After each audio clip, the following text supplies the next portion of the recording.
The sun was just starting to rise over the airport. It was quiet, peaceful, and cold.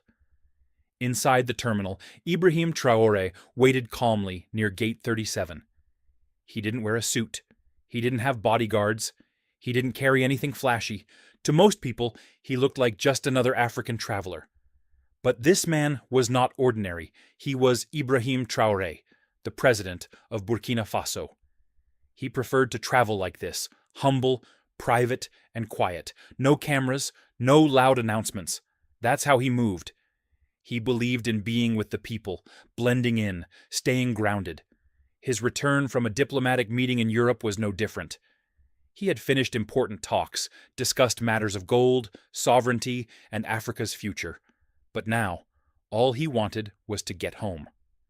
As he walked toward the Air France flight, bound for Ouagadougou, he greeted one of the airport workers in French with a warm smile. "Bonjour, ça va?" The worker smiled back, unaware of who he truly was. That's how Traoré liked it. He boarded the plane quietly, nodded politely at the flight crew, and took his seat in business class, row 2A, near the window. No one noticed, no one cared, or so he thought. A few rows behind him, whispers were already starting. A senior French businessman, the CEO of a major energy company, was also heading to Burkina Faso. He was used to VIP treatment, red carpets, champagne, and first-class everything. But when he arrived at the gate, the airline told him business class was already full. The CEO wasn't happy. He didn't accept no. That's when the drama began to build. Quietly at first. Just a small demand that would soon become a storm. The French CEO wasn't used to hearing the word non.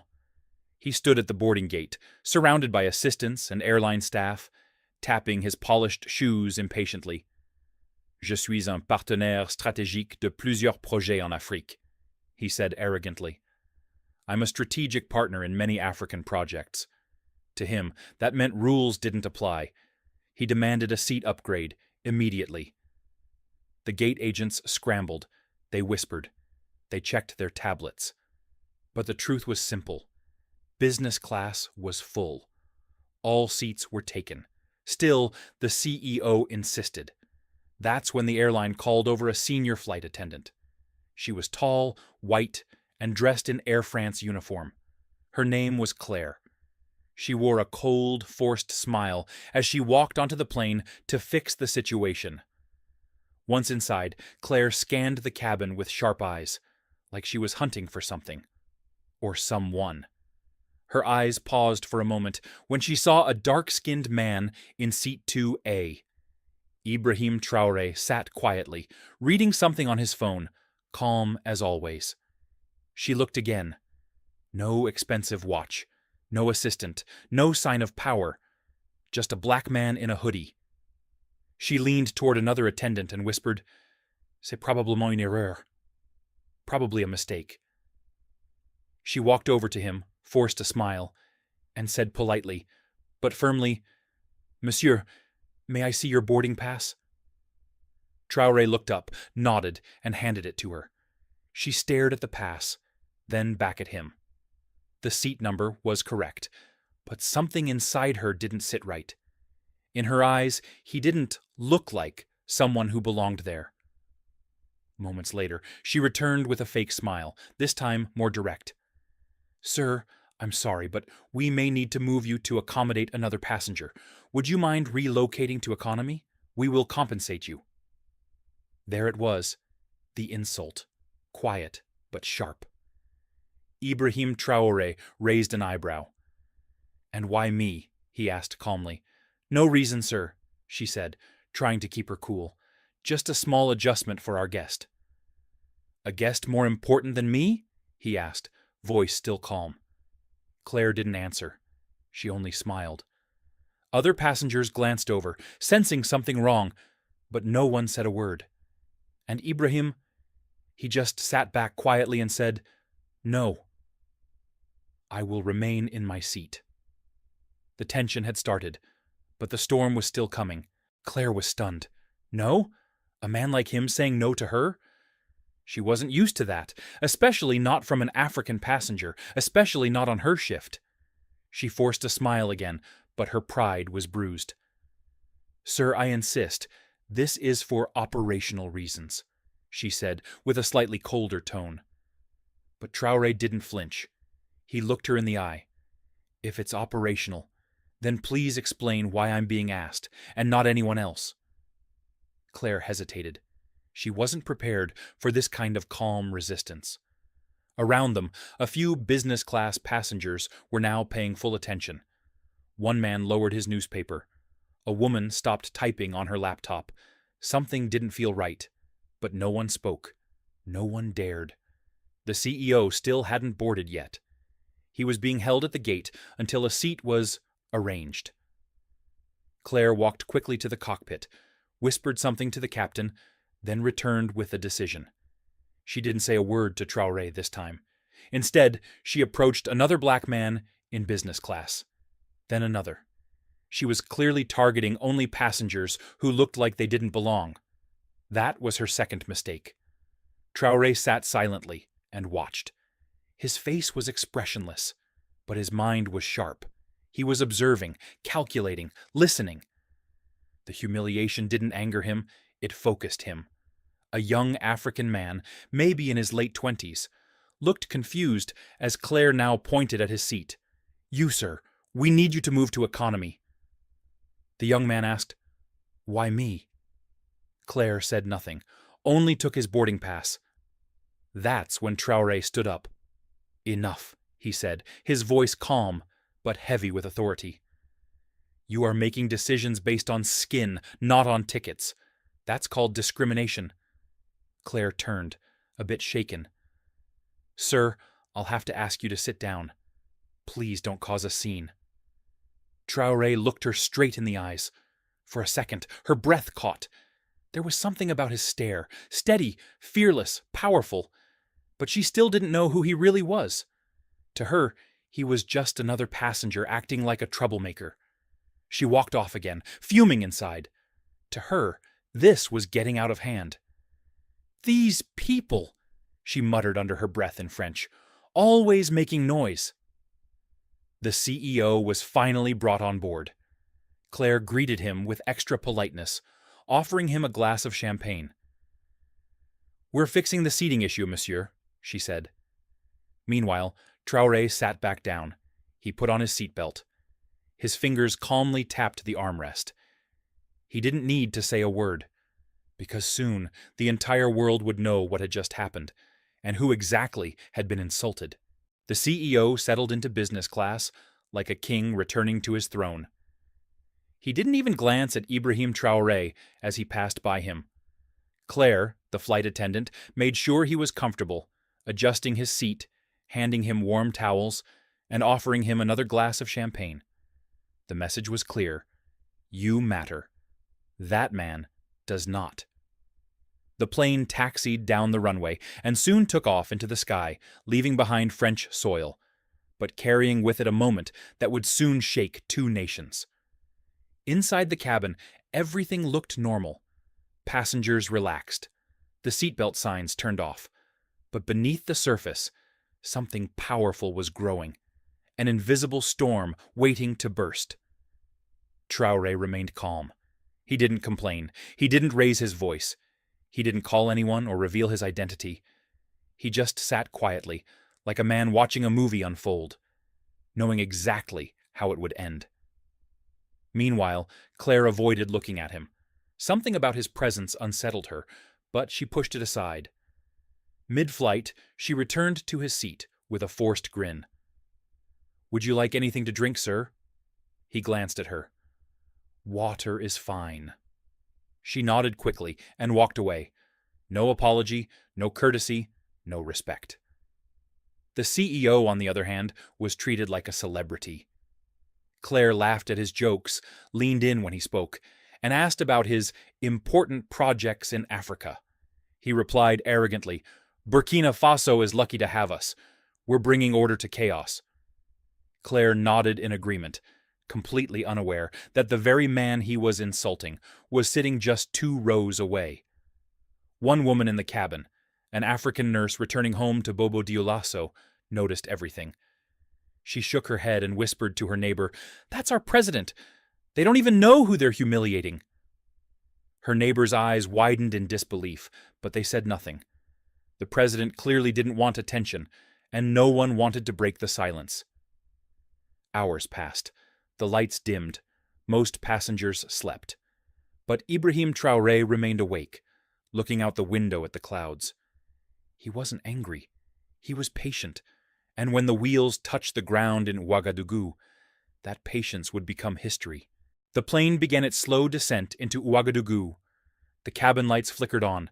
The captain announced their approach in French and English. Passengers stretched, fastened their seatbelts, and prepared to land. Claire walked through the aisle with her clipboard, still smiling at the CEO and ignoring Ibrahim Traoré completely. Outside, the view was breathtaking. Golden sun over red soil, the city below waking up as the aircraft glided down. But what no one inside the plane could see just yet was the growing convoy waiting at the airport. Rows of black SUVs, military vehicles, and a presidential escort forming on the tarmac. Inside the cabin, whispers started spreading, only softly at first. "I see soldiers. Are we landing into a war zone?" one foreign passenger asked nervously. No, that's military protocol," another replied. "Maybe someone important is arriving." The French CEO smirked. "Must be for me," he chuckled to Claire. She laughed along with him, already preparing to walk him out ahead of the other passengers. She had even planned to personally escort him to the terminal, but the plane had barely stopped rolling when the entire atmosphere changed. Out the window, the passengers saw presidential guards in uniform, lined up sharply, weapons at their sides, standing in full attention. Behind them stood Burkina Faso's top ministers. The Minister of Defense, the Foreign Minister, even the head of security, all waiting in the heat, unmoving, like statues of power. Claire peeked out the window and gasped. "What is this?" she whispered. The CEO stood up proudly, smoothing his suit. "Clearly this is for me. I told you, I'm involved in big projects here."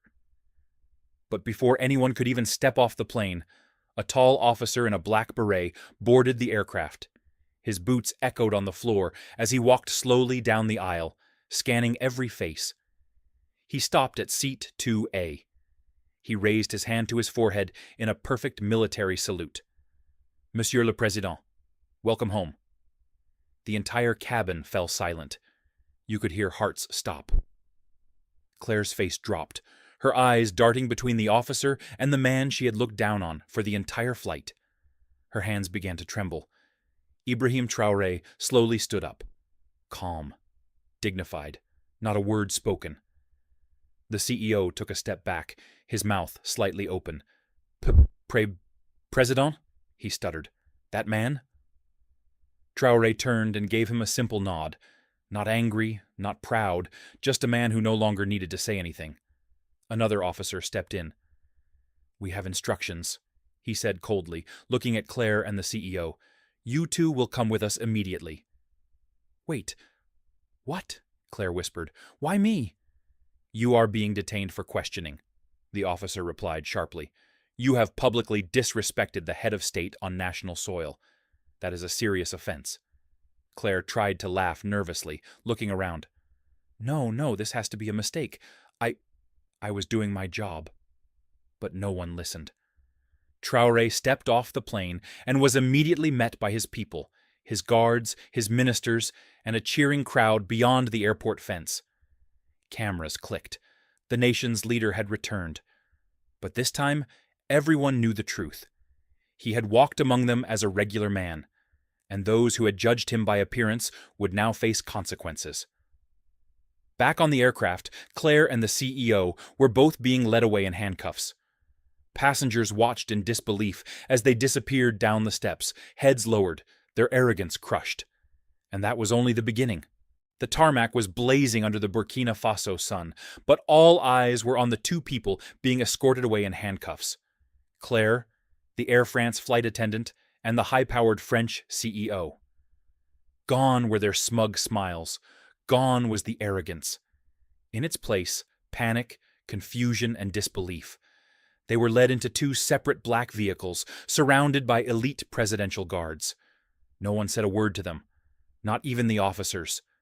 The silence was louder than any shouting.